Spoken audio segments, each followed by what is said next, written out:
What's going on, ladies and gentlemen? Welcome to episode number 12 today of our career mode. We will be finishing off season 1 of this first year here with Brighton in this episode as well. So make sure you stay tuned and see what's going to happen, where we will finish. Will we get that elusive Europa League football? Will we get one more better and get Champions League? Or is it all going to come crumbling down in this last episode? Wait to find out. So, we kick-started off firstly at Molineux where we take on Wolves. We'll follow that with the game against Newcastle and then we'll take on Arsenal. Finishing off the season with the game against Manchester City. So all that to come today and you guys will be able to see exactly what happens and the finish at the end of the episode. So do stay tuned for it. I'm excited to show you as well because there's some surprising aspects of things to come in today's episode. Alongside as well, one little surprise that I've got in store for you guys next episode. I'm not going to show you at this episode. I'm going to wait until the next one for you all to take a look at that little surprise that I've got for you. So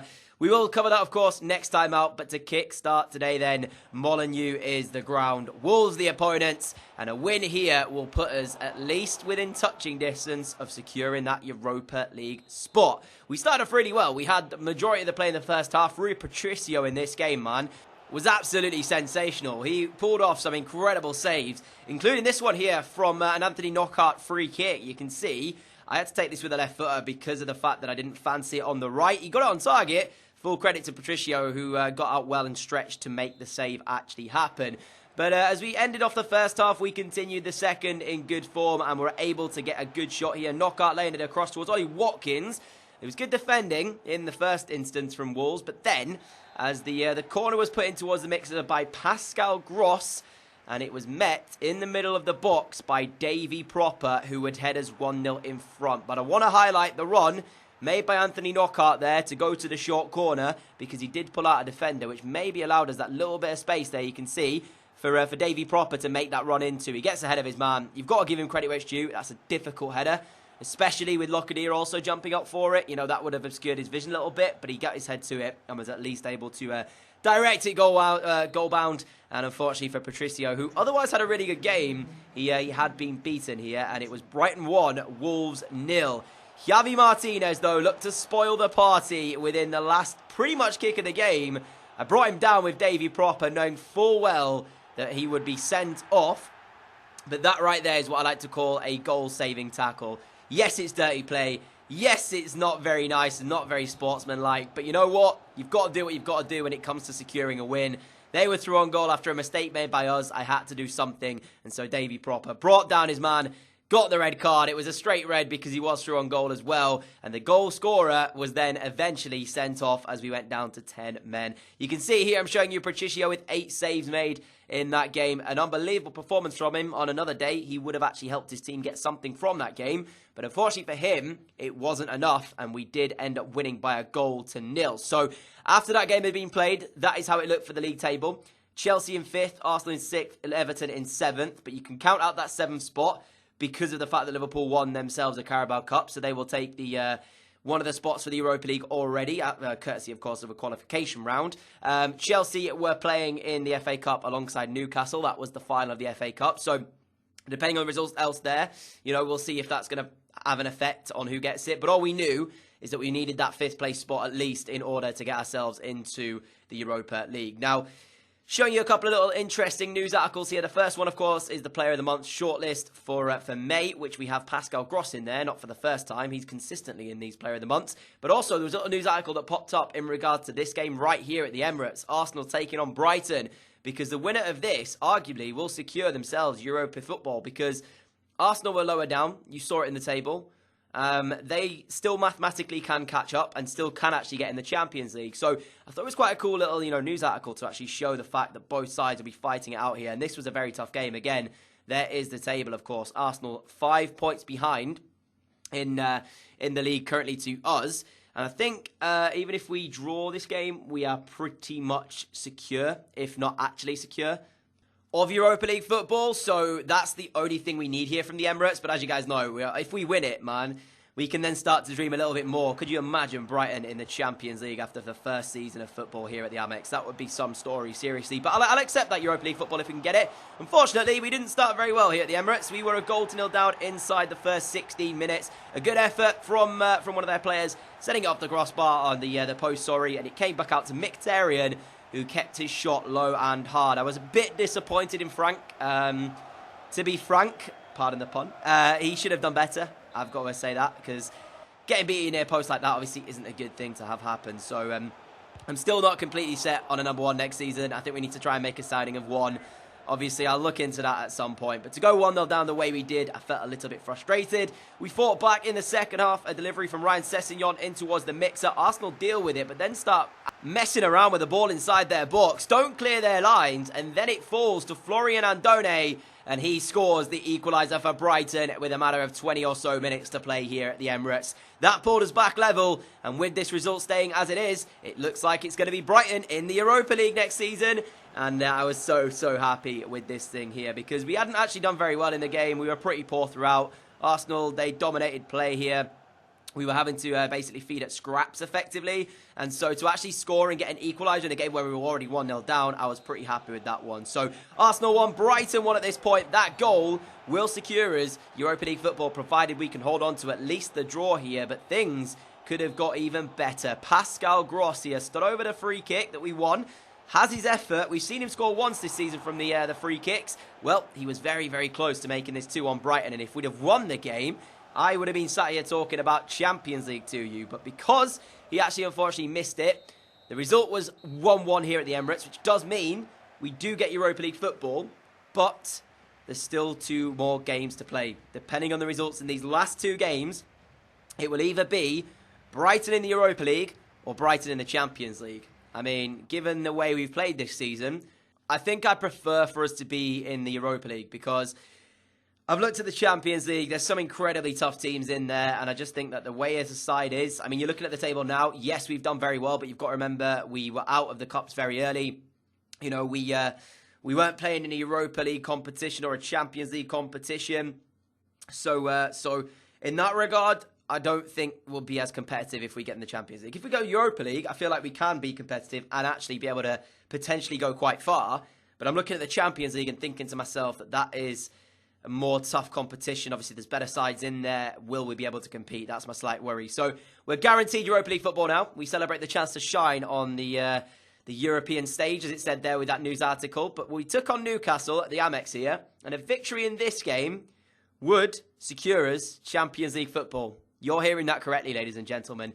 After 36 Premier League games that we had played, we had a game in hand over a couple of teams below us. One of those teams was Chelsea. There was Manchester City as well. But if we were to win our game here, you can see, as I'm showing you the highlight, Chelsea at this point were 2 points behind us in 5th place. We had the game in hand, though. So victory here would secure us it. Of course, the draw wouldn't be enough, because mathematically, we'd then be relying on goal difference, obviously, because there's still a chance for Chelsea. But victory over Newcastle will get us guaranteed top 4, which is mind-blowing. So I felt like we had no pressure. I could just literally enjoy the game. We could just sit back, have a bit of an experimental game, as Dale Stephens scored the opener inside 9 minutes. A quality finish, this one, by the way.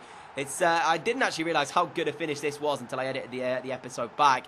What a finish this is.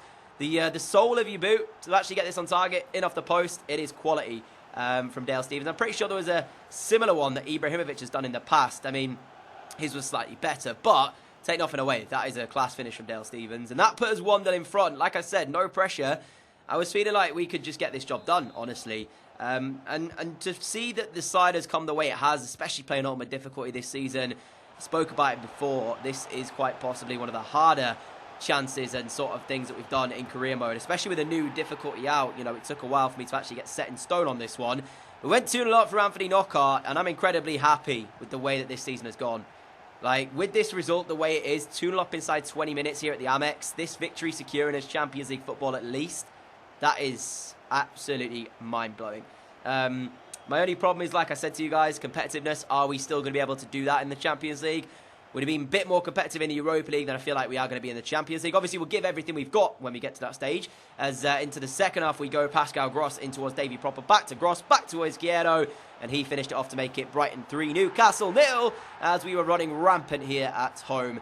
and it looked like it was going to be Champions League football. So my question now to you guys is, what realistically are you expecting from us in the Champions League? You know, as I said, we'll turn up, we'll do what we are capable of. We'll obviously fight every single game that we are in the competition for. We'll give it our all, but realistically, I'm thinking in my mind, depending on how fortunate we are within the group stages, of course, you guys will get that draw because it is in the game now next episode. But yeah, like, I don't know what my realistic aim is. I'm going to say if we finish, obviously, in third in the group stage, you get put in the Europa League anyway. So, might try and do that and then just see what happens. But it's going to be tough. It really is going to be tough this season coming up now next. And we kept the pressure on Newcastle. Should have actually run away with this one. It could have been 5-0 easily.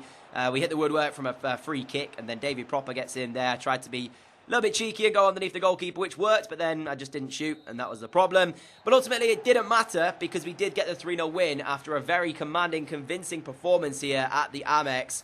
And that meant, of course, Champions League football is in our grasp for next season, guys. So, very, very excited for that one, not going to lie. Match facts-wise, you can see we didn't really have that many chances, but the chances we did have, we should have scored from.